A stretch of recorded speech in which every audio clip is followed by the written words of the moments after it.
It is a story wrapped in myth and legend.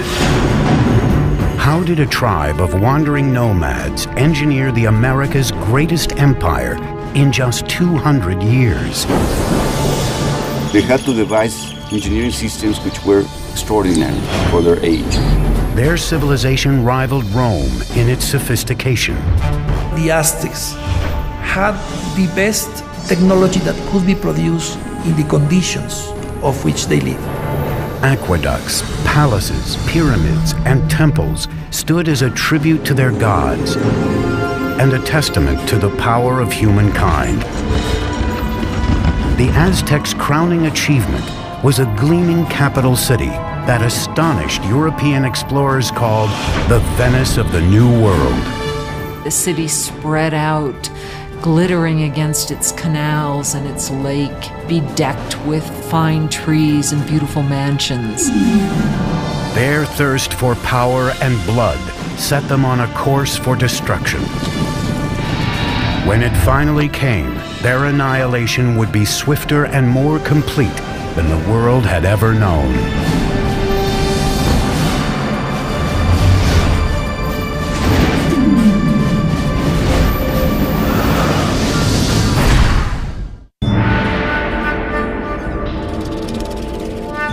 (1325 AD), central Mexico, near modern-day Mexico City. A young girl, just a teenager, is celebrating her impending wedding. She is the daughter of a tribal king, and she is about to join a new tribe that has been a guest of her kingdom. That tribe is now known as the Aztecs. As part of the ritual, 5 Aztec noblemen lead her to an ancient temple for the ceremony. But as she reaches the top, the noblemen suddenly veer her away from the altar and onto a slab of stone in front of the temple, one used for sacrifice. Each man holds a limb, while a 5th lifts an obsidian knife high in the air. With one searing move, he slashes it through her chest and extracts her still beating heart. That evening, the king is invited to a ceremony to celebrate the marriage. Instead, he finds a priest performing a dance, wearing the still glistening skin of his daughter. As part of the ritual, the Aztecs had flayed her to honor the god of fertility. He saw this, and he was absolutely horrified at what he saw, his dear daughter. And so he and his forces immediately chased the Aztecs into the lake and onto this island where they sought refuge. The marshy island was an unwelcoming place. Yet it was from here that the Aztecs would beat the odds against them and forge the most powerful empire of the Americas.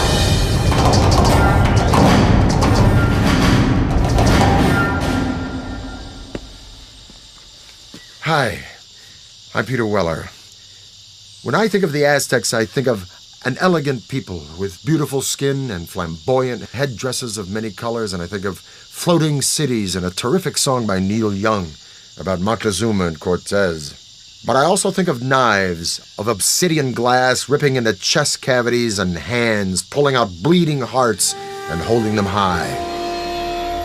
Most of the Aztec sacrifices were performed in a temple atop a stone pyramid like this one. The Aztecs felt that without these offerings, the sun would literally cease to rise and the universe would die. Now, Aztec history is a fusion of fact and myth.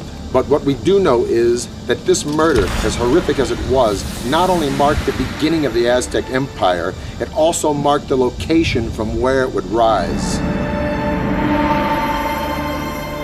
The island the Aztecs were banished to after their disastrous sacrifice of the princess was in Lake Texcoco, the largest of 5 interconnected lakes covering a valley about 40 by 70 miles. Today, this once vast and open valley is teeming with what is modern-day Mexico City, one of the largest cities in the world. But 700 years ago, the island was so swampy no one had laid claim to it. Now, as they gazed on the lake, the Aztec leader Tenoch announced to his followers that he had seen an eagle perched on a cactus in the middle of the lake, a sign from the gods that they had found their new home. They would name their city Tenochtitlan. Life is tough for the Aztecs in the early days of Tenochtitlan, but they have a vision of a powerful city modeled on an ancient and legendary city just 25 miles away. They called this city Teotihuacan, or City of the Gods. We know very little about Teotihuacan because all we have is the archaeological remains. We don't have any writing, we don't have any documentation that really fleshes out what went on at this big city. It was in ruins, even in Aztec times, but they believed it to be the stomping grounds of the gods and the literal birthplace of the sun itself. The place the Aztecs most revered in Teotihuacan was a pyramid that rose above the tree line. It was called the Pyramid of the Sun. The massive sun pyramid contains 1 million cubic yards of earth and stone, with a base roughly the same as the Great Pyramid of Giza in Egypt. The Aztecs believed Teotihuacan was laid out in the image of the cosmos, created by their gods. Now it was this image they would attempt to replicate in the construction of their new city, Tenochtitlan. Taking on the challenge would be an Aztec leader named Acamapichtli. In 1376, he embarked on an ambitious plan to engineer an advanced city at Tenochtitlan. But there was a problem. The swampy islands that they took over needed a lot of work. When they started to build anything, it would begin to subside. There was simply no foundation on which to build. The Aztec solution would revolutionize the architecture of the Americas. They began by anchoring their buildings deep in the ground using a system of pilings made from wood. Workers cut stakes into 30-foot lengths, 3 to 4 inches wide. These were driven into the soft ground to make a foundation. The pilings were often surrounded with volcanic stone to add strength. Masons and bricklayers could then build walls on top of this base with confidence. They have found wooden pylons to hold the foundations of the pyramids. The fact that they didn't sink or the fact that it didn't just topple, I think that's a major feat of engineering. Tenochtitlan was an island city, but the lakes surrounding it were very shallow, sometimes only 7 feet deep. The whole thing looked like a giant metroplex floating on a pond. Originally, the only way to get from this floating city to the mainland was by boat. But the Aztecs eventually devised a series of causeways, sometimes 45 feet wide, that would connect their floating city to the mainland provinces. The causeway was supported by strong wooden pilings, the same pilings that supported their temples and other buildings. Thousands of these pilings had to be driven deep into the lake bed, and this presented a logistical challenge that could only be met by a strong, skilled labor force and the best of Mesoamerica's engineers. To build a causeway, 2 lines of stakes were laid out. Then the space between them was filled with stones and earth until it reached several feet above the water level. This allowed the road to support enormous weight. These causeways were built very straight, they were very wide, with bridges that would open up that connected the city to the north, to the west, and to the south. The roads enabled the Aztecs to transport larger, heavier materials for building. But this presented a new challenge. There were no beasts of burden in Mesoamerica, so everything had to be done with humans. No carts, no wheel. Small loads would be carried on the back with a rope hung from the forehead. Large items like stone blocks or sculptures for a temple would be dragged by huge numbers of men pulling ropes, possibly using logs as rollers. Legend has it one stone bound for a temple required a force of 50,000 men to drag it from the mountains on the mainland across the causeway and into the city. The causeways would also present the Aztecs with a new way to get fresh water to Tenochtitlan. In the past, the Aztecs had transported water in canoes from the shore. But a huge boom in the city's population meant they needed a higher-tech solution to keep up with demand. They wanted to use water from the springs on the mainland, and so they wanted to build an aqueduct. But the springs were under control of the dominant tribe in the region, the ruthless Tepanecs. The Tepanecs were the controllers or the dominators of all the valley. They had a very strong empire. So they were the lords of the valley. So the Aztecs were tributary subjects to them. As the Aztec population grew, tensions with the Tepanecs began to simmer. Now the Aztecs decided to issue an ultimatum that could change the balance of power in the region. The people of Tenochtitlan not only demanded that the Tepanecs give them the water, but also demanded that they help construct the aqueduct. The Tepanecs' answer was swift and brutal. The Tepanec king, Maxtla, sent assassins who murdered the reigning Aztec leader in cold blood. This was the final straw. After decades of domination, the Aztecs would finally make their move and wage war against their ruthless overlords. And they would launch a series of wildly ambitious building projects around their growing island city that would earn them a reputation as the greatest engineers of the Americas. It is 1428, and the Aztecs have declared war on their overlords, a tribe called the Tepanecs. But to defeat the Tepanecs, they would need a little help from their neighbors. The Aztecs approached the nearby city-state of Texcoco. There, a decisive leader was on the rise. His name was Nezahualcoyotl, and his domineering leadership would be instrumental in forging the Aztec Empire. With Nezahualcoyotl at their side, the Aztec underdogs would go for the jugular. They launched an all-out attack on the Tepanec capital. After a siege of more than 100 days, they broke through Tepanec defenses and slaughtered their oppressors. After capturing the Tepanec king, Maxtla, King Nezahualcoyotl personally cut out his heart and sprinkled his blood into the waters of Lake Texcoco. Suddenly, the tables had turned. That is the exact moment of the beginning of the empire, and the Aztecs became the leaders of the Valley of Mexico. After conquering the Valley of Mexico, the Aztecs could now turn their attention to bringing clean water to their growing city. Remarkably, the Aztecs would independently design and build something that only a few world empires would master: the aqueduct. The aqueduct actually had two channels, each about 5 feet high and 3 feet wide. One would be cleaned and maintained, while the other was being used so the water flow was never interrupted. The twin-tube aqueduct ran for 3 miles from the mainland to the center of the island city. In town, water streamed into public fountains and reservoirs, and was distributed to the public in large clay jars or by canoe. In comparison to the Europeans, the Aztec were a very clean people. We know that the Aztec emperor bathed twice a day. So in terms of hygiene, the Aztec people was much more advanced than the Europeans.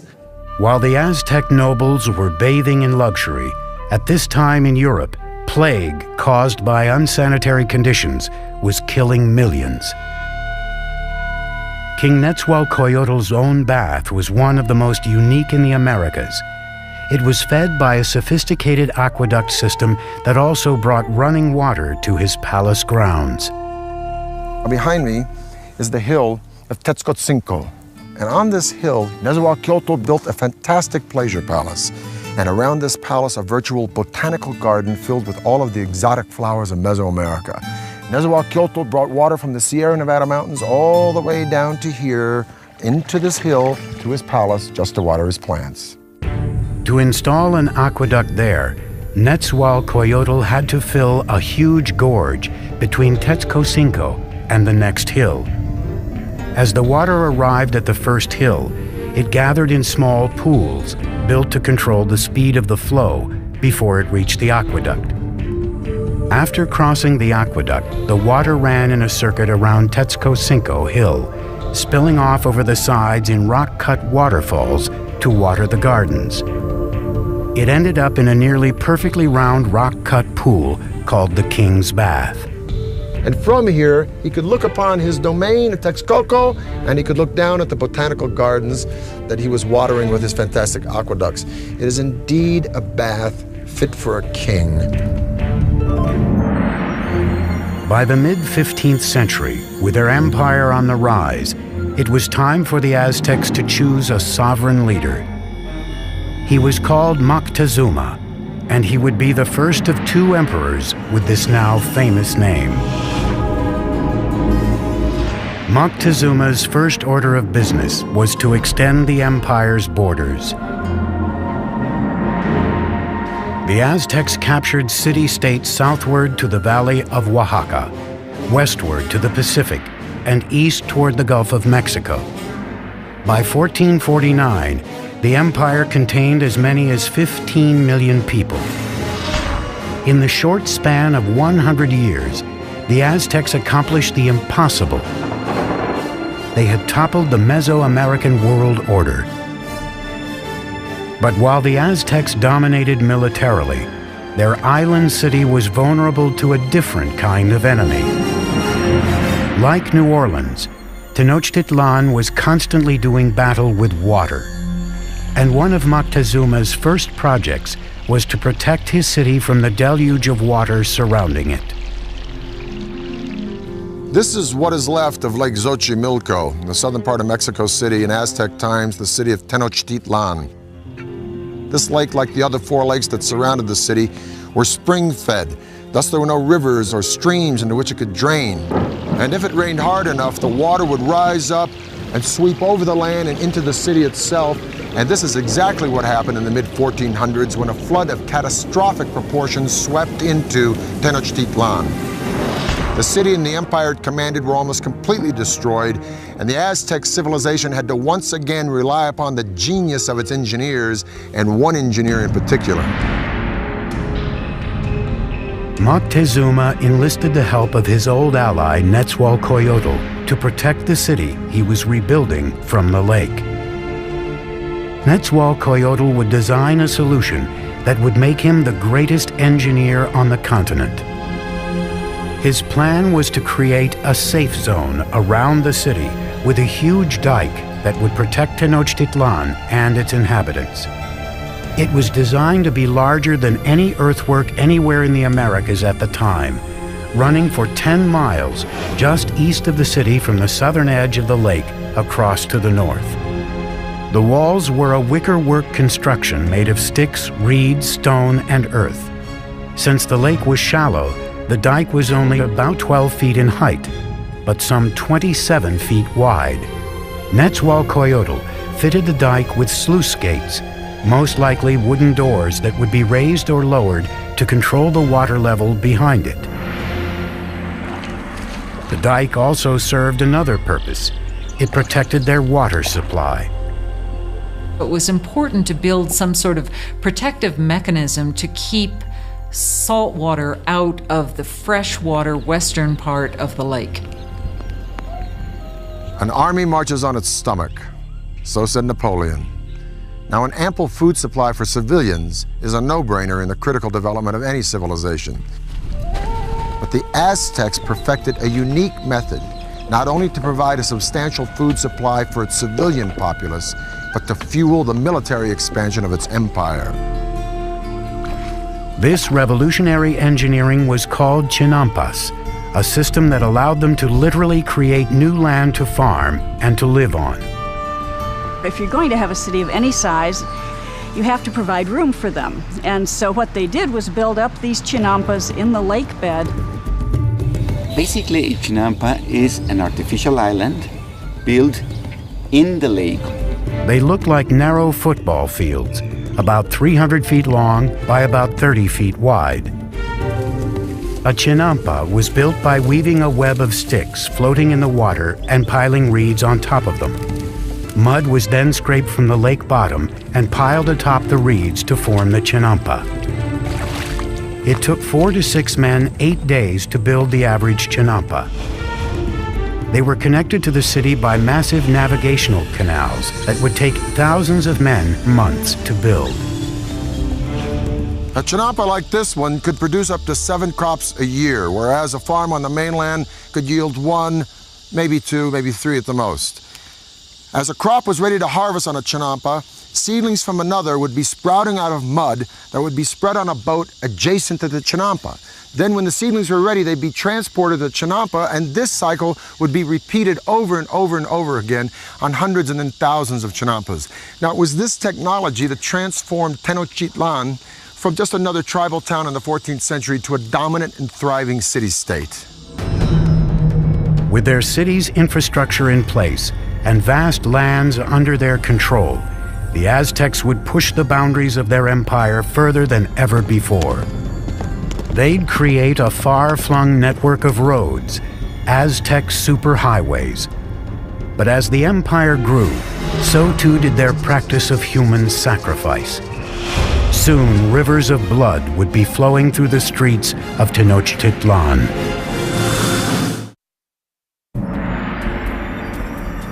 Today, Tenochtitlan, the capital of the Aztec Empire, is gone, buried under modern-day Mexico City.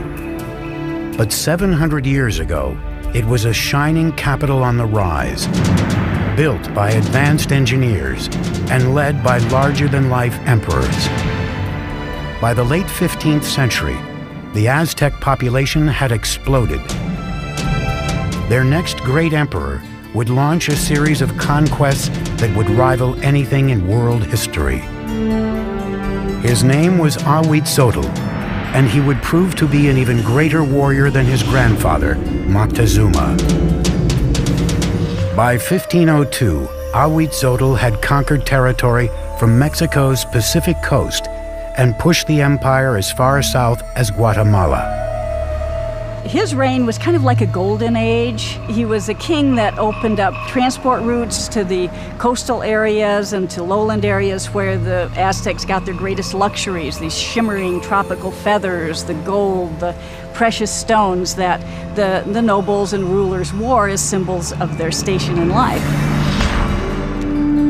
To transport riches to the heart of the empire, the Aztecs constructed a network of superhighways throughout central Mexico. Relay runners were stationed every few miles to create a sort of ancient Federal Express. Messages or goods could be sent 200 miles from the Gulf Coast to Tenochtitlan in just 24 hours, faster than the postal service today. With the empire at its height, the Aztecs under Ahuitzotl embarked on their greatest construction project, a massive pyramid at the very center of Tenochtitlan, the symbol of their absolute power. It was called the Templo Mayor, or Great Temple. The base of the pyramid was 240 feet deep by 300 feet wide and rose to a height of 15 stories. There were at least 117 steps in 2 staircases climbing 200 feet, leading to twin temples to honor the gods of rain and war. The temple was rebuilt on the same location 7 times, beginning in 1325 with the city's founding. As the empire grew, so did the pyramid. Each stage was simply built right on top of the stage before. The Temple Mayor was built mainly with a stone called tezontle, that is volcanic stone. It's a very lightweight stone that would prevent the sinking of the temple. For floors and walls, the Aztecs applied a lime plaster, which was a form of concrete. Some examples found today remain as hard as modern concrete, even after 500 years. Aztec workers labored for decades to complete their monument to the gods. The temple remained buried until 1978, when power company workers digging a trench accidentally uncovered a huge carved stone and discovered the temple ruins next to it. The disc, 11 feet in diameter, weighs 8 tons and depicts the dismembered body of the goddess Coyolxauhqui. Coyolxauhqui was the moon goddess, but her brother murdered her because she became pregnant in a very shameful way. Now, the Aztecs weren't prudes by any means. Matter of fact, nobles had many wives and concubines, but amongst the commoners, particularly women, adultery was a no-no and severely punished, often by death. So according to legend, the moon goddess's brother cut her head off, and after he decapitated her, he shoved her body down a hill. The Aztecs reenacted this killing literally and frequently in festivals throughout their calendar year. They would decapitate their victims at the top of a pyramid like this and then push the carcasses down the steps to the great stone at the bottom. For the Romans, their most precious treasure was gold. For the Egyptians, it was the afterlife. For the Aztecs, it was human blood. They felt a sense of reciprocity with the gods. So they needed to give a thanksgiving to the gods, giving the most precious thing they had, that was human blood. The Aztecs called it precious water, and they believed that if the gods didn't receive it in massive quantities, the world would end in apocalypse. It was common practice to adorn the walls of the insides of the temples with fresh human blood. And the smell must have been appalling. To dedicate his expansion of the Great Temple, Emperor Ahuitzotl held a mass sacrifice. The heads of victims were displayed prominently on skull racks around the temple. According to some chronicles, they say that there were sacrificed 20,000 people. From a practical point of view and from a scientific point of view, it sounds impossible. So I think that the chronicle that is written by Spanish sources is basically telling us that to their eyes, they were many. As Ahuitzotl's reign continued, the bloodletting skyrocketed. Life in Tenochtitlan soon became an orgy of death. Friends and enemies alike would be brought in to witness the sacrifices. It's always ritual. Sacrifice is always a ritual event, but it was also a political statement, and it was a form of intimidation. By the time of Ahuitzotl's death, the Aztecs had institutionalized sacrificial killing and turned killing on the battlefield into an art form. They were the America's fiercest fighters, an elite cadre of whom would have a spectacular new mountainside temple dedicated to them. But even they were not prepared for the war of the worlds that was about to descend upon them.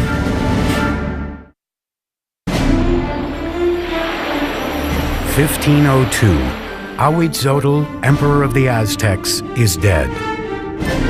Moctezuma II, a 34-year-old former priest, comes to power. A world away in Spain, an 18-year-old notary named Hernan Cortez is preparing to cross the Atlantic to join in his country's conquest of the New World. This is the zenith of the Aztec Empire. It now covers at least 80,000 square miles, reaching out from Tenochtitlan to both coasts and as far south as Guatemala. Some 25 million people are subject to Aztec rule. 38 provinces containing innumerable city-states are paying them heavy tribute, making the emperor and nobles fabulously rich. The city spread out, glittering against its canals and its lake, bedecked with fine trees and beautiful mansions. And Moctezuma II presided over it all. He was known for his statesmanship and military skills. A tough leader, he slaughtered the population of towns that wouldn't bend to his rule. but privately he was troubled. It seems that Moctezuma was a passive individual, perhaps even a depressive individual. Legend says that when he witnessed a comet streaking across the skies over Tenochtitlan, he spent the rest of the night in tears. As the weeks went by, he became increasingly paranoid. But at the height of his obsession with the supernatural, a very real threat approached from across the sea. Spies posted along the Gulf Coast reported strange sightings offshore that they were at a loss to describe. They never have seen a boat, so they didn't even have a word to describe that. So the Indians refer to those boats as mountains that move in the water. In 1519, after sailing from Cuba, Cortés landed with 11 of these floating mountains and 500 men on the Gulf of Mexico, 200 miles southeast of Tenochtitlan. The tribes were astonished by these men with metal armor and animals they had never seen. As he moved inland, tribes who resisted were brutally slaughtered, but many others were happy to provide him with provisions and men. One of the ways in which one local lord down on the Gulf Coast curried favor was to give Cortés and his company a group of women who were to not only provide for them in housekeepers sort of manner, but were also clearly meant to be courtesans as well and provide sexual services to them. But among the concubines, one in particular caught the eye of Cortés himself. She was the daughter of a chieftain who had been sold into slavery and was called La Malinche. They developed an intimate relationship, and in time, she bore a son to him. And he would have been one of the first people of mixed blood in the New World. But she was much more than a mistress. She became an interpreter for Cortés, and her role expanded to advisor and intermediary between him and the Aztecs. Not only was she his translator, but she could also tell him about things that were being said that he was not intended to hear or understand. Moctezuma's network of relay runners kept him apprised of the Spaniards' movements. It was clear they were headed for his city. As he advanced toward Tenochtitlan through the summer of 1519, Cortés amassed an army of thousands. Moctezuma's army of warriors numbered in the hundreds of thousands. They wore animal costumes on the battlefield to intimidate their opponents. Part of it was spectacle. You had just incredible costumes that the different warriors would wear. The most important warriors were knights, dressed as jaguars and eagles. The Aztec knights were initiated into their orders at sacred ceremonies at special temples like this one. This is the cave temple at Malinalco, one of 6 temples on this remote mountainside, a few hours south of Mexico City. It was finished by Moctezuma II around 1502, shortly after his coronation. Now, over in Europe, Michelangelo was pounding out the David for the Republic of Florence. But while Michelangelo was carving the David, the Aztecs were here carving this temple right out of the side of this mountain. And it is the only temple in the entire Western Hemisphere built in this manner. At the bottom of the stairs of Cuauhtli are the sculptures of 2 jaguars. On each side of the door, there are the remnants of 2 warriors. Now, the door itself represents the open mouth of a giant serpent. You can literally see its tongue coming out of the room. The Aztecs believed that this was the entrance to the womb of the earth. Now, the privileged warriors would come here, go into the room with sculptures of eagles, have their noses pierced, and offer blood and sacrifice to Huitzilopochtli, the god of war. But this would be by no means the last time these Aztec warriors would spill their blood. The first meeting between Cortés and Moctezuma would be peaceful, but the conquistador knew a huge and bloody clash between the old world and the new would soon take place. And the annihilation that ensued would become one of the most frightening events in the history of the Americas.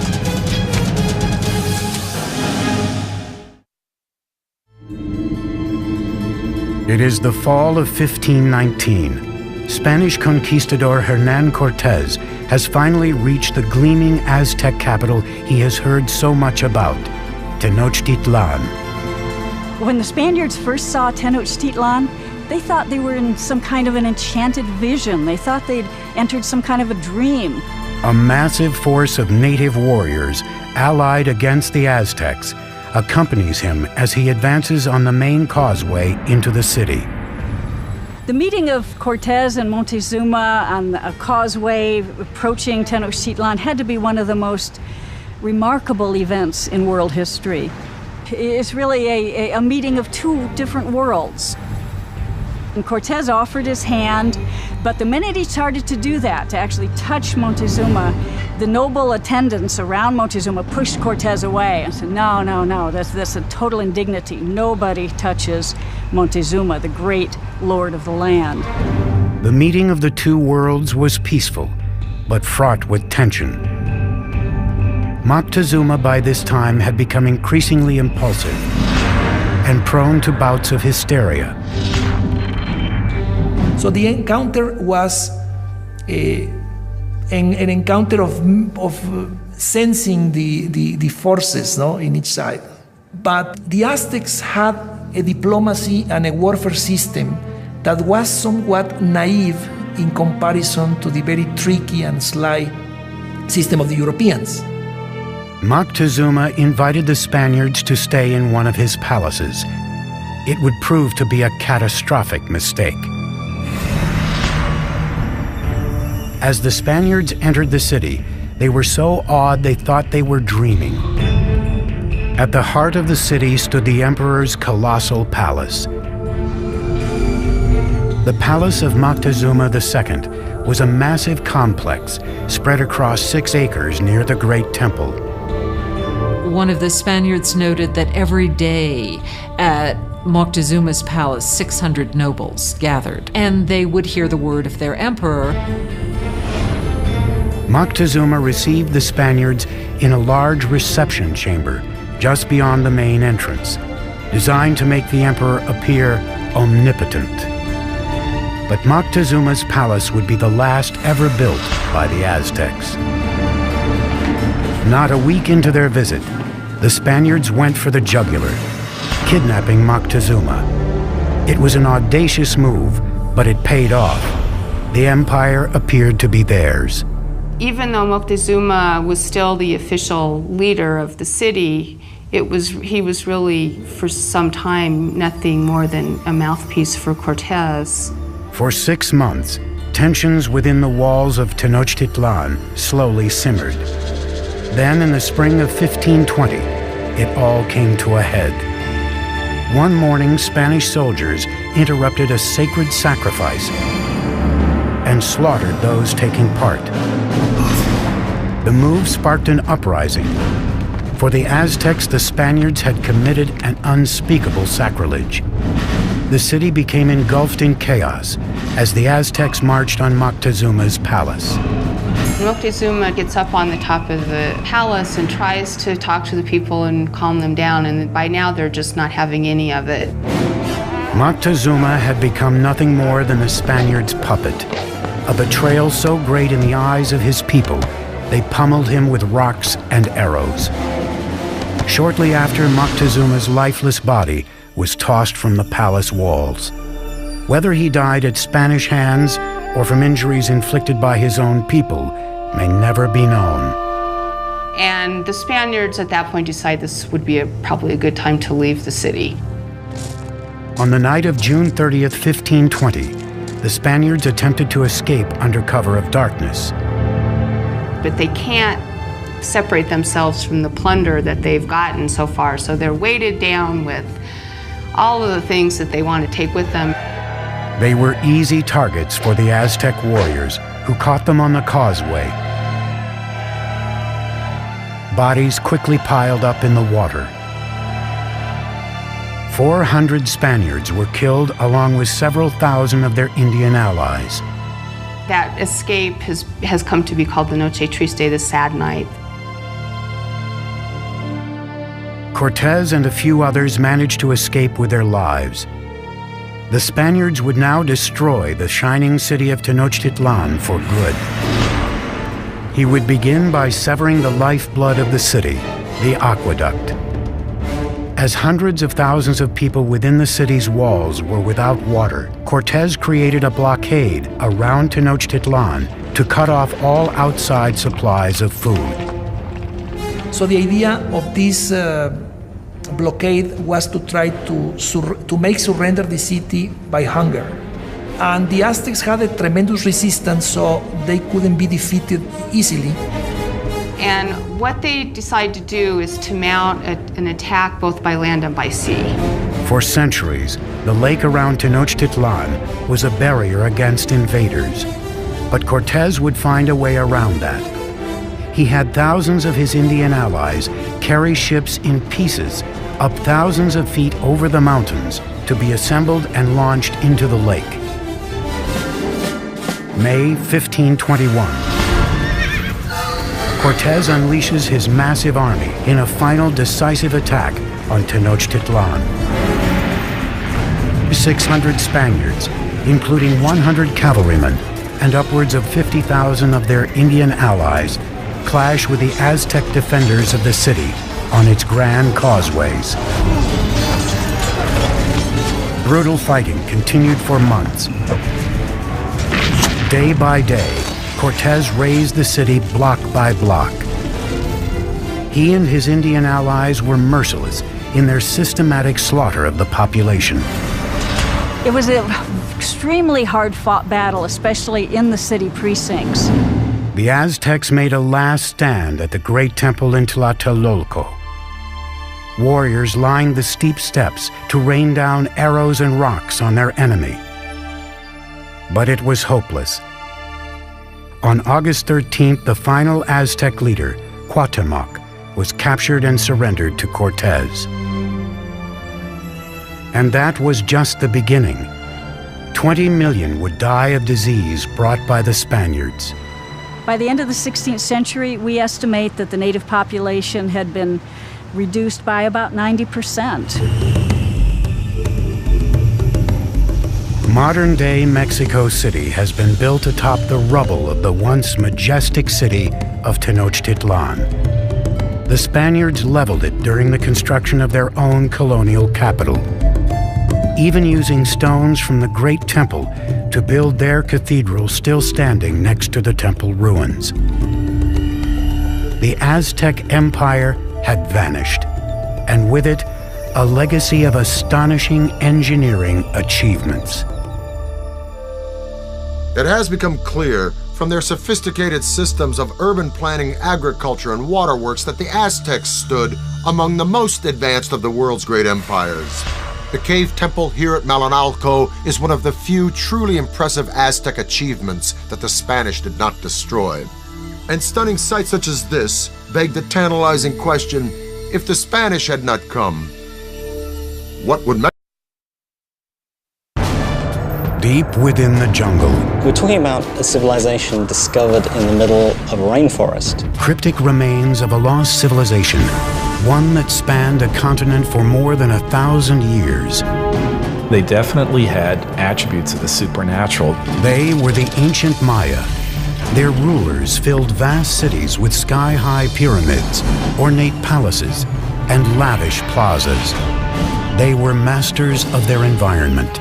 They were very resourceful in figuring out how to harness the energy, creating amazingly sophisticated works of art and engineering, and sustaining a civilization for 1,500 years. Then, after generations of prosperity and innovation, the ancient civilization collapsed, turning bustling cities into ghost towns to be reclaimed by Mother Nature. Centuries later, answers to the mystery surrounding these majestic people and the godlike kings who ruled them tell a story of conquest, ingenuity, and disaster.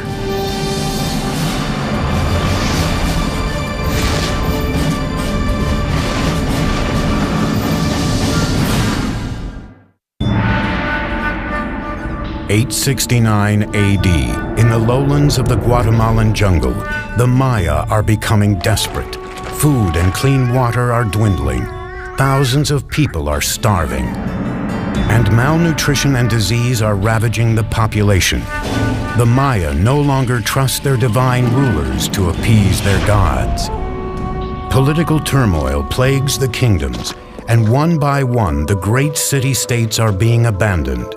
The ancient Maya civilization is crumbling. City after city, area after area begins to fail. Cities are abandoned, kings disappear, and what had been classic Maya culture really comes to an end. What happened to this great people? Even today, scholars are still mystified. We know that people began to disappear. The question is, how did that happen? The answer may lie in complex hieroglyphics known as the Maya Code. A hieroglyph is a complex way of conveying all the information that Maya people could think or express. And it's the only example in the Americas of a complete, complex system of writing. Today, these cryptic symbols reveal a history of brutal warfare, larger-than-life rulers, and the rise and fall of an enigmatic people. Hi, I'm Peter Weller, and I'm standing on top of this beautiful temple deep in the rainforest of southern Mexico near the border of Guatemala, and this is the heart of the civilization of the ancient Maya. For years, archaeologists believed that the ancient Maya were peacefully separated into 40 or so independent city-states, each with their own dynasty of kings. For what we could tell, there seemed to be trade, communication, but there didn't seem to be any particular imperial aggression motivated by a thirst for land or power outside of a king's own territory. But in the last half-century, these theories are starting to fly in the face of a different story because hieroglyphs like this one, the remnants of the ancient Maya's advanced writing system, are painting a whole new picture. The touchy-feely 1960s and New Age ideas of a gentle and loving people are being fast replaced by a much more complex reality of city-states, butting heads and bloody clashes. And now we have evidence that brutal battles and human sacrifice were fundamental components of life among the ancient Maya.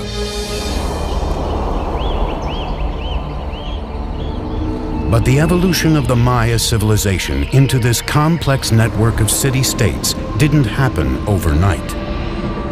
The Maya came into existence probably a couple of thousand years before Christ. By 500 BC, population was on the rise, and small communities were turning into the first major Maya sites located throughout Central America. Fully organized kingdoms were ruling the region by 250 AD, with mighty rulers at the helm. They had powerful rulers, they were in competition with each other, and sometimes this competition led to war. For the Maya, it was war led by kings in the name of the gods. Maya kings were people like us, but for the Maya, they definitely had attributes of the supernatural. The price of devotion had brutal and sometimes deadly consequences. People owed a blood debt to the gods. It wasn't that they didn't regard human life or human blood highly. Quite the contrary. Human blood and human life was the most precious, the most sacred thing that could be offered to the gods in order to repay the blood debt that was incurred at creation. Bloodletting and human sacrifice dominated the king's strategic thinking. They picked allies and attacked neighbors, all with an eye on appeasing their deities and staying autonomous. Unlike Rome, in the case of the Maya, we're not dealing with one empire. Instead, we're dealing with a series of rival kingdoms. By the 3rd century AD, Maya civilization was flourishing. No one city ever succeeded in dominating all the others, but one seat of power was on the rise. Its name was Tikal. Tikal is one of the few cities that goes strong in the pre-classic period before the time of Christ, and then it just continues pretty much unabated all the way until the end of the classic period. This is a city that never really lost it. But in the 6th century, a rival power named Calakmul threatened Tikal's success. The Maya had these two great dynastic capitals, Calakmul and Tikal. Those two cities essentially locked horns. It's really Calakmul that seems to engage in this action in which they engineer alliances all the way around Tikal, essentially boxing in their enemy. It would be up to an ambitious and visionary leader to build a center of military power, one that would take on Calakmul. His name was Yakin Khan Kawil. He would construct one of the most iconic structures of the Maya, a pyramid that would stand the test of time, the Temple of the Giant Jaguar. The most valuable monument was one that took a lot of effort. So a big temple pyramid is an indication of your power, your strength, your prestige. It's a way of drawing people into your city because it shows what an awesome, powerful ruler you are. Building in semi-tropical environments with rudimentary materials was a unique challenge, especially when the goal was to build vertically using Stone Age technology. Most of the technology that we associate with big stone constructions were unknown to the Maya. They did not have beasts of burden. They didn't have metal tools. What the Maya did have was a virtually unlimited supply of malleable limestone and a great deal of manpower.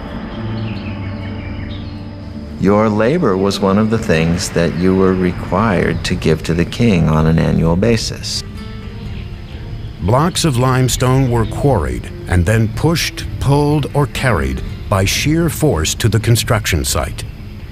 They used something that we call the tump line, and this is a rope that would pass around the forehead, and in that they could carry, literally at times, hundreds of pounds of debris. Level by level, the pyramid was built skyward. Wooden scaffolding supported the laborers and the structure as it expanded. Skilled masons shaped the limestone with stone tools and wooden mallets. Though the interior was filled with unrefined rubble, the exterior was deceivingly manicured, covered in a strong mortar known as Maya stucco, and painted red. Even though they knew of the wheel, even though they knew of metal, they elected not to make practical use of either of these things. And I think in part it was because in their worldview something was much more valuable if a lot of human labor went into it. At nearly 150 feet, the Temple of the Giant Jaguar emerged, facing west toward the setting sun. The ancient skyscraper would command the attention of all who set foot in Tikal's Grand Plaza as a symbol of power and redemption. But Yakin Khan Kawil's engineering marvel was just the beginning. In 736, Kawil had defeated his ultimate rival, Calakmul. Then, in 743 and 744, he attacked and eviscerated two critical Calakmul allies that surrounded Tikal, El Peru to the west and Naranjo to the east. Finally, the suffocating noose that had once strangled Tikal was broken. In celebration of this, he builds a whole series of major expansions to the palace, new pyramids. And when we look at Tikal today, in many cases, we're looking at the fruits of that success. He may have even launched the construction of the tallest of Tikal's structures, Temple 4. Made of 250,000 cubic yards of stone, the massive pyramid stretched more than 210 feet, or 22 stories high, nearly as tall as the towers of the Brooklyn Bridge. It jutted far above the dense rainforest canopy, with a 180-degree view of the city. In the distance, other Maya cities were also ambitiously building toward the sky. But at this moment, with King Yakin Khan Kawil at the helm, Tikal was the unchallenged powerhouse of the Maya civilization. But Tikal was not alone. Out of sight, about 250 miles to the west, another dynasty is forging the construction of a great acropolis. There, in the 7th century, a king with a vision would emerge.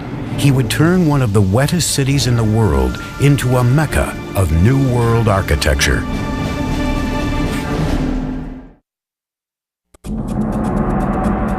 611 AD, on the outskirts of the Maya world in southeast Mexico, a city by the name of Palenque is on the ropes. It launches a last-ditch defense against regional powerhouse Calakmul. Palenque's forces are overwhelmed, and the king is killed with no male heir to the throne. Because Maya kings were thought to be divine lords, their lineage is key to survival. The end of a dynasty usually spelled disaster. Yet at this critical moment, one of the greatest building campaigns in Maya history was about to begin in Palenque, and the king behind it would remain unknown until the middle of the 20th century. In 1949, some of the questions regarding the mysterious dynasty of Palenque are answered when archaeologist Alberto Rusluye is excavating this 75-foot high temple, now called the Temple of the Inscriptions. Now, I'm in pretty good shape, but those guys had headdresses and big robes, obsidian knives and swords. I thought I'm in pretty good shape, for an old guy anyway. But I don't know how they did it. And I don't know how Alberto Ruslier did it. But I still got a lot to go. And when he gets up into the sanctuary, he looks around and he notices on the floor a row of holes covered with stone stoppers, and he figures out that these holes were made for ropes in order to pull up the slab, just like I'm on a trapdoor. So he pulls up the slab, this one exactly, and he follows a steep staircase filled with dirt and debris. He's never seen a Maya pyramid like this before, so his men start digging and digging and digging into the unknown. The wet stairs are very slippery from the moisture and time and the rain from the forest, and he finally gets down to a plateau. And he notices that the whole pathway doubles back and then continues, and he finds hidden doors, secret passageways, signs that a lot of thought and calculation went into building this structure. Finally, after 3 long years, he gets to the bottom of this 80-foot stairway, and there he sees a small corridor. And in the corridor is a stone box, and in the box are 6 skeletons, the remains of souls who were sacrificed to protect the person for whom this temple was built. But he still doesn't know who that person was. And then he finally sees a huge door, a massive triangular stone. So his men and he open it, and then they go in. And behind this huge triangular door is a vaulted crypt about 30 feet long and 23 feet high. And inside the crypt is this massive sarcophagus carved from one piece of limestone. And on top of this sarcophagus is this magnificent lid with these expertly carved images of a king. Along this edge, by the way, which is covered with cinnabar, this red stuff, is poisoned to the touch to keep looters from coming in here and ruining it. And by the way, if the ancient Egyptians might have used this, we might have had more antiquities coming out of that country today. But along this edge is the image of a shield, and up in the sanctuary is another image of a shield. And the ancient Maya word for shield is pakal. So Alberto Rus had discovered the tomb of the most important Maya king, Pakal the Great. Pakal's ascension to the throne in 615 AD came during the most critical time for Palenque. With no direct heir, the elders of Palenque had turned to an outsider, a royal who lived outside the kingdom, named Lady Sakkuk. Now she returned to Palenque with her adolescent son, Pakal. The future of Palenque hung in the balance as the young boy was crowned king by his mother. He was just 12 years old. She sort of kept the throne warm for him for over 10 years while he was growing up. As the young king grew into adulthood, Pakal had to deify himself to legitimize his rule. He declared his mother to be the living embodiment of the first mother, who created humans and the gods. He then was the son of a goddess, an exalted position that removed any question of his legitimacy. He was almost certainly a charismatic fellow. He had to have been. He had no power base. He had to do it almost on pure charisma and determination. As a Johnny-come-lately, as someone who needs to prove himself, he's going to be as splashy as possible, and so he constructs the most gaudy buildings imaginable. He is establishing all sorts of new architectural patterns. To authenticate his lineage, Pakal set off on a building spree to revitalize his battered kingdom. One of his first orders of business, the renovation and expansion of the royal palace, an impressive structure that sits in the heart of the main plaza. More than 70,000 square feet, the palace would become a maze of galleries, chambers, stairways, courtyards, and tunnels, and was designed to reflect his ideas of grandeur. At first, Pakal's architects, like those throughout the Maya world, employed what is called the corbelled vault to support their soaring structures. Now, this was a pretty straightforward structure where a series of lines of stones of ever-decreasing height are laid on top of each other. So it forms really a kind of inverted V shape with a row of capstones along the top. But the corbelled vault left something to be desired. This basic construction limited interior space and light and forced architects to build walls wider than even the space it enclosed. Driven by a determined king, Pakal's engineers now looked for solutions to this problem. What the Palenque designers succeeded in doing was lightening the weight. They produced sort of honeycomb structures on the top of these buildings. They could make their spans wider, airier, more light could come in. These innovations reduced the stress on the load-bearing walls, creating a more open and inviting feel than the traditional Maya buildings. Over 60 years, Pakal's builders became the best in the New World.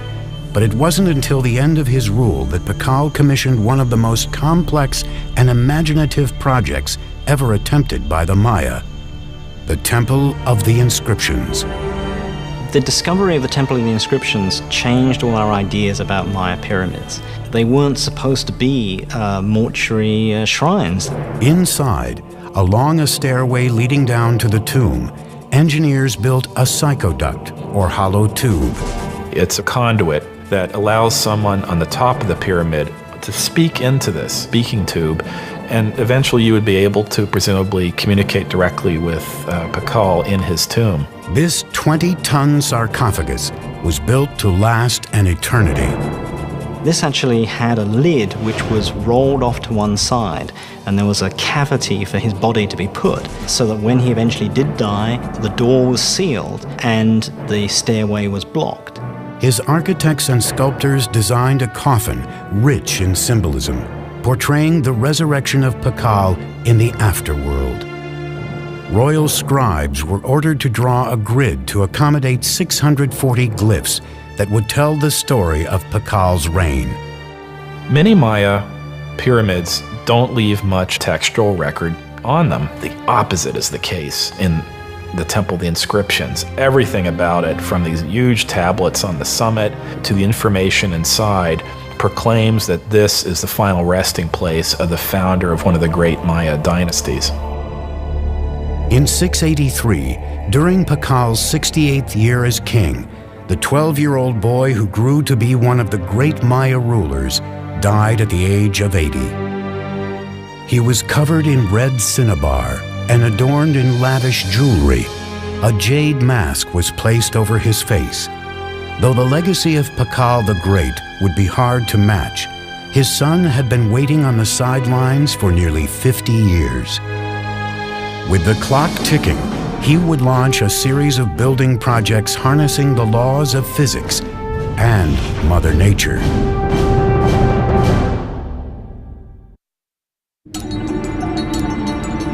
In 684 AD, the mighty King Pakal has engineered Palenque to be one of the finest Maya capitals ever known. After 68 years on the throne, his body is buried in a tomb that rivals those built for the Egyptian pharaohs. Now it is up to his son to build upon his father's legacy and cement his own reign. His name was Khan Balam. Pakal was the founder of a dynasty, but his son was a great consolidator. He was someone that was going to make sure that that dynasty would continue. The 48-year-old king immediately threw himself into an ambitious three-pyramid complex that would stand as his own monument for the ages. He designed and constructed the cross group, one of the most intricate and beautiful groups of ceremonial temples ever constructed in the Maya world. These are his memorial, and they tower above the palace. They look down on the works of his father, and in some ways, I think they represent a statement of individuality, that he himself is going to leave his imprint on the city, just as his father did. He ordered his engineers to build three intricate structures: the Temple of the Cross, the Temple of the Foliated Cross, and the Temple of the Sun. Khan Balam's engineers would take a giant leap forward, using sophisticated geometric calculations unsurpassed anywhere in the world, based on the Maya's creation of a complete number system. One of the many ways in which the Maya were ahead of their time was in their creation of what we would refer to as zero. With a simple combination of a shell which represented zero or completion, and then a dot, number one, and then a 5. By just placing them in different positions, they were able to multiply, and reach incredible numbers. The Greeks and Romans were tremendous engineers, theologians, historians, and so forth, but were very limited by their mathematical system because they didn't have a zero. So here you have the irony that they were able to produce great public works, philosophy, and whatnot, but were really pretty lousy mathematicians compared to the Maya. Khan Balam's engineers' advanced mathematical observations may have included the discovery of proportions like the square roots of rectangles and something called the golden mean, a naturally occurring proportion that can be seen in animals, nature, and even the human body as 1 to 1.618. Measure a person from his head to his belly button, and then from his belly button to his feet. You get a proportion very close to 1 to 1.618, the golden mean. Some scholars believe this proportion has been appearing in structures for thousands of years at places like the pyramids of Giza in Egypt and the Parthenon in Greece. Da Vinci's Vitruvian Man is a study of this proportion, and some even say he painted the Mona Lisa using this ratio in her features. With nothing more than some sticks and a cord, Khan Balam's engineers may have been able to measure the square roots of rectangles. In the Temple of the Cross, these shapes would be used to mark the two main piers of the facade, the width of the medial doorway and the interior walls. The golden ratio can be seen in the rear chambers and the base of the structure, with the side wall as 1 and the back wall as 1.618. By using repeated squares and natural proportions in the Temple of the Cross, a beautifully calculated floor plan took shape, full of geometry, mythological history, and a king's own legacy. But not all engineering in Palenque was done with an eye on the afterlife. Palenque's engineers also had to focus on more practical needs. One of the names of Palenque is La Camha, which means place of great waters. We have 4 rivers running through Palenque year-round. We have dozens of springs. We have water everywhere. These riches came with challenges.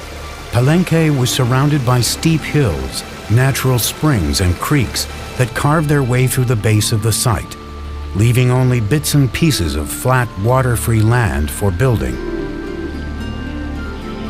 Unlike most Maya cities, the problem facing Palenque wasn't how to store water for the dry season. It was how to deal with an overabundance of water. As you can see, everything is green here. It rains every day. So to meet this challenge, the city planners devised a unique way of diverting the pre-existing streams by building subterranean aqueducts that would channel the water underground, thus saving more land on top for cultivation. These tunnels were lined with limestone and they were covered with our old friend from Egypt and Greece, the corbelled vault. Series of protruding stones, one on top of the other, formed sort of an arch overhead. Now these ceilings were so sturdy they could support the massive weight of Palenque's giant plazas overhead. So the people were walking along with the water rushing underneath them, being diverted away from the city, just like it is where I live today in New York City. What's even more impressive is that there are signs that Maya engineers may have figured out a way to create water pressure. They built water tunnels that ran through the rugged terrain into the city, often directed uphill. As they got closer to the main structures, the pipes got incrementally smaller. Like Roman fountains, the water pressure gained momentum as it coursed through increasingly narrower tunnels, eventually allowing for running water throughout Palenque's buildings. We have beautiful systems of sweat baths and swimming pools and aqueduct. In its day, it would have rivaled any of the Roman aqueduct systems. We don't see this use of water pressure anywhere else, and it doesn't appear again until the Spanish bring the technologies with them. Together, Khan Balam and his father Pakal ruled Palenque for nearly 100 years, pushing Maya engineering to a level never seen before. The future seemed bright for this city on the rise. But its years of glory are about to come to a sudden end. Something is happening in the Maya world that will cause the classic city-states to implode. By the 8th century, Palenque, Tikal, and the other kingdoms of the Maya world were expanding across the continent. Tall pyramids, unparalleled city planning, and sumptuous royal palaces advertised the glory of the great kings. Then, suddenly, these cities began to unravel, one after another. Royal sculptors stopped carving their monuments with historical information, and kings halted their construction projects. Maya civilization had plunged into darkness. It's not that the entire Maya lowlands is abandoned overnight. It's that, one kingdom falls here and another one 10 years later falls over here, then another one over here. The causes of the Maya collapse remains a great debate among scholars. We're really talking about a society that was pushing itself to the limits. There is no one single explanation for this implosion, but scholars seem to believe that environmental catastrophe led to a full-blown meltdown for the Maya civilization. The soil no longer produced crops, thus lack of food and polluted water produced malnutrition and disease. The Maya could no longer count on their kings to intercede with their gods because their great society was in a death spiral, and their kings, so long counted on for guidance and prosperity, were powerless to stop it. So sadly, but slowly and surely, the people voted with their feet, and the ancient Maya left their beautiful cities forever. There were no signs of mass graves. They did not vanish. Where did the millions of Maya go? If you wanted to go where it was happening, you moved north. Go north, young man. The cities that die in the south, and that's the only way to describe it, is they just go into oblivion, are never really replaced. But there are locations all around the Yucatan Peninsula where the cities not only thrive, but they begin to grow explosively. This growth was enhanced by an elaborate network of causeways called sacbes, or white roads. The sacbes weren't just local transport, they were emblems of the great political power of two allied cities that had the wherewithal to create this magnificent royal procession way between their two kingdoms. As much as 60 miles long in some places, they were a marvel of engineering. They would place huge rocks on both sides of the causeway and then filling whatever was in between with cobbles and unfinished rocks and stones, and then they cover all this surface with stucco, nice plaster, and then upon it they create this smooth surface. In the Yucatan Peninsula, the Sac Bays often charted a course through the rough terrain in perfectly straight lines. It's not easy to cut a line 60 miles that doesn't deviate even a degree. I would really like to know what instruments they use. We have no record of it. These causeway systems allowed for rebirth, movement, and trade in the north, and it is there that the ragged survivors of the southern lowlands hope to find a second chance, in a Yucatan city called Chichen Itza. Chichen Itza came to be the largest and most powerful city from about 800 to 1050 or so that had a real knack of being a big tent. So it was a very cosmopolitan place, and I'm sure it traded handsomely on that reputation. One of the buildings unique to the site was El Caracol, an astronomical observatory. The Maya were obsessed with both time and the stars and spent centuries looking to the sky for answers. The Maya probably had something called a gnomon, which is a series of two crossed bars, and by looking at the intersection of those two bars, they would be able to focus on something. With just basic tools, the Maya were able to track the movement of the stars and planets and the passing of time. Like Stonehenge, this was a place where people could make solar and lunar observations. The staircase in the front of the building faced 27.5 degrees northwest, out of line with other structures, but in almost perfect alignment with Venus's most northerly position in the sky. It was closely aligned with the celestial bodies and occurrences, such as the movement of Venus and the solstices. In the higher tower of the building, 3 openings survive today. They are small, narrow, and irregularly placed, but they align along astronomical sight lines. In the Caracol, we can see in its orientations, in its peculiar displacements, in its odd alignment of buildings, a focus on what Venus was doing at the time. Venus is a kind of variable actor up there in the skies. Sometimes it moves in this direction, sometimes it moves in that direction. The Caracol seems to be about looking at Venus when it's come to the end of a certain kind of motion. This astute astronomical observation allowed the Maya to build their interlocking calendars that were more accurate than any other used in the ancient world. The Maya had 2 calendars, one ritual and then, the solar calendar that is very, very similar to what we use in the Western world. The Maya measured the solar year to be 365 days. Their measurements for the revolution of Venus and the occurrence of lunar eclipses were equally on target. In just 200 years, the Maya had achieved a rebirth in the wake of the catastrophic destruction of their southern cities. But now the North would face an even deadlier enemy, one that was capable of annihilating the Maya while leaving their cities intact.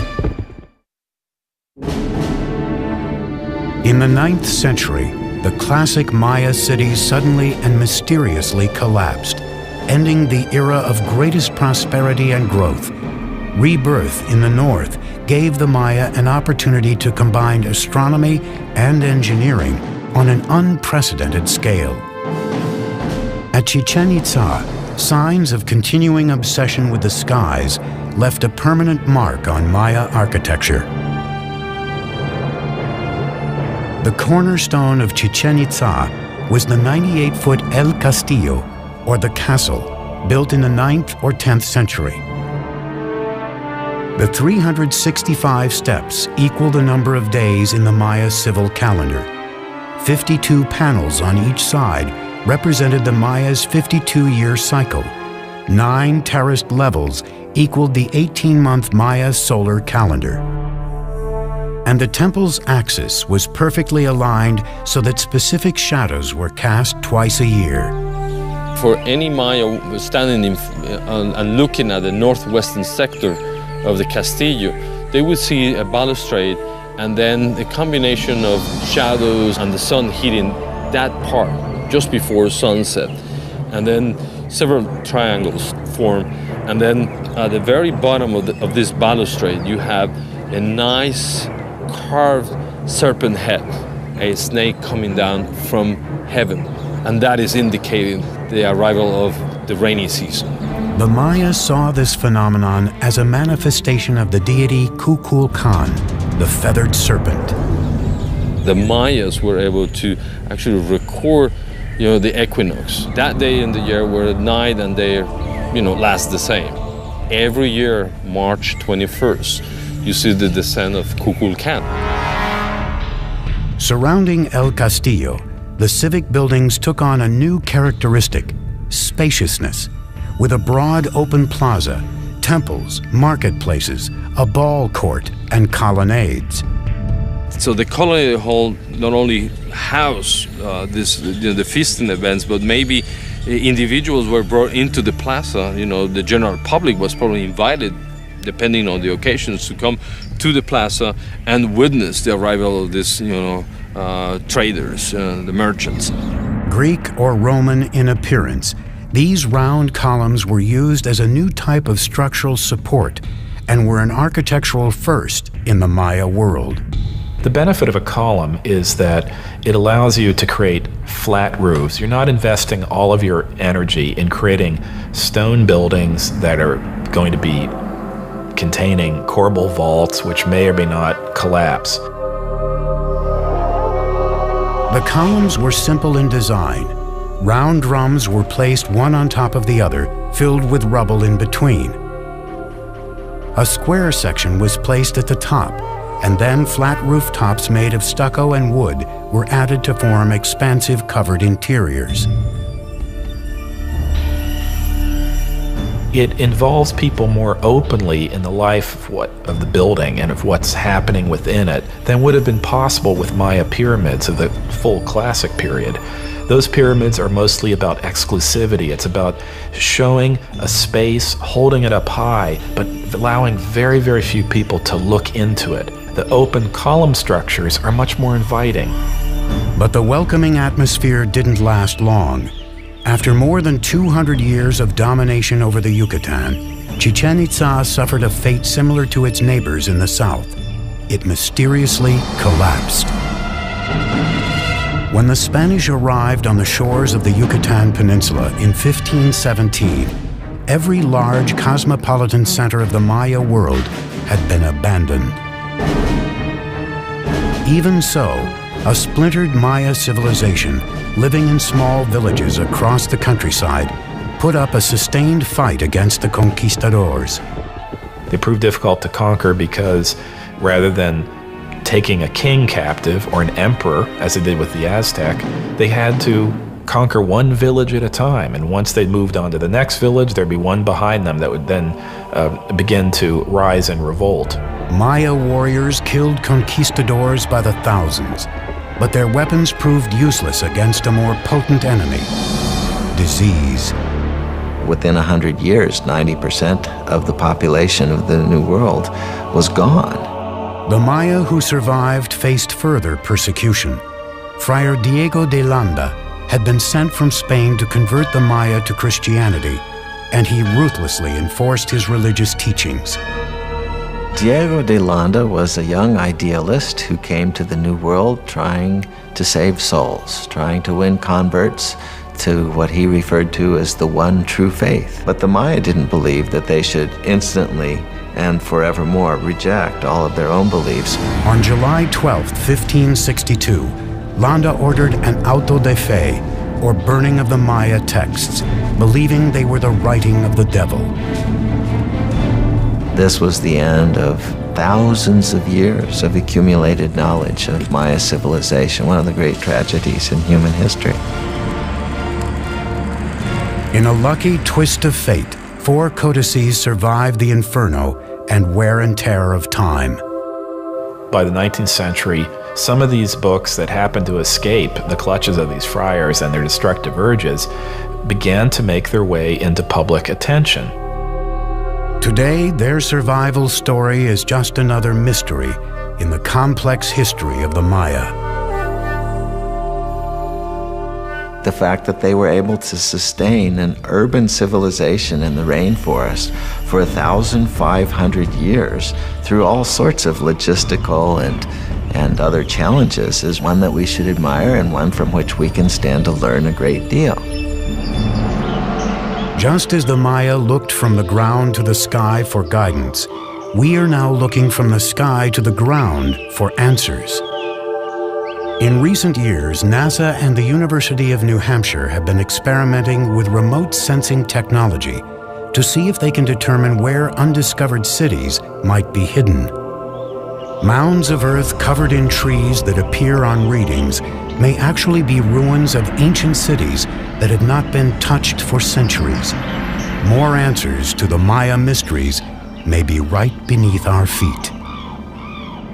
Maya archaeology is just beginning. There are innumerable cities, innumerable temples, innumerable settlements that we have not been able to study and excavate. I think we're entering a golden age of Maya archaeology, and I can only see in the next century a time in which this will become one of the best understood civilizations of the ancient world. We now know that the Maya were an innovative and creative and majestic people with their own particular taste for violence. But what is the real allure of the Maya? What is this mystique that draws generation after generation the world over to this complex and sophisticated civilization? Is it the architecture with its serene palaces and temples, or the intricacies of hieroglyphs and art in a complex writing system? Or is it the astounding comprehension of astronomy and mathematics with the concept of zero, unparalleled in antiquity? Or is it simply because these remarkable people carved entire cities, not just villages and towns, but magnificent cities, right out of some of the most inhospitable landscape in the entire world? In the rainforest between Honduras and the Yucatan, there are literally hundreds and hundreds of Maya sites that are untouched. In Palenque alone, there are 1,500 buildings that lie unexcavated, including temples larger than that one. And if you consider the archaeological treasures yet to be found in cities like Tikal and Chichen Itza, I say, and I'm sure I'm not alone, that the real allure of the Maya, the real magic and mystique of this civilization, are the mysteries that still lie buried deep within